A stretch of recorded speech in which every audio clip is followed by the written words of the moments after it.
All right, in this video, I want to talk about creating FAQ sections. We kind of touched on this a little bit earlier, but I thought it was worth a dedicated video. This is actually one of the best functions, in my opinion, of using Chat GPT with your content, is that it can not only come up with our FAQs, but it can help answer our FAQs as well.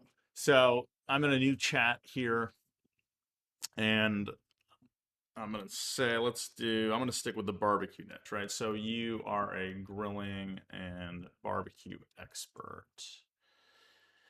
I am writing an article titled How to Smoke Brisket, right? So there's the context.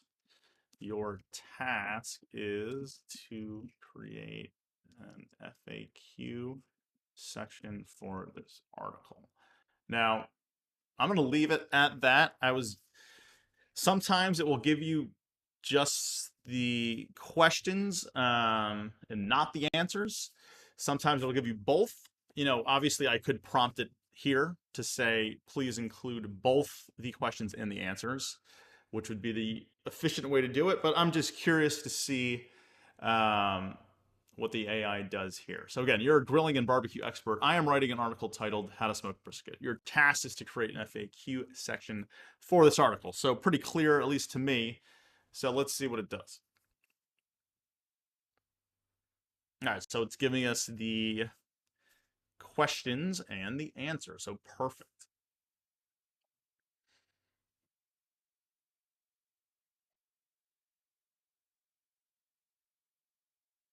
So I'm going to check the. It's going to keep going. I thought I was going to stop at 5. But I want to check these questions and answers. I'm pretty familiar with this. I'm not an expert, but I'm familiar with it. What cut of beef is used for brisket? Eh, Probably not something I think is a normal FAQ. I mean, it's not a bad question. Um, let's see. How long does it take to smoke? That's definitely. I'm putting myself in the shoes of someone who's only smoked one brisket. How long does it take? Definitely a question that I would include. What temperature is definitely a question I would include in an article on here. And this answer range is also correct. Should I wrap in foil or butcher? Definitely a topic, a hot topic when making brisket. I'm just reading the answer here. Yeah, so pretty good there. How can I tell when it's done? Meat thermometer, 100%. This is the right temp. So, the information, at least as I'm skimming, is mostly accurate. Should I let my brisket rest? 100%.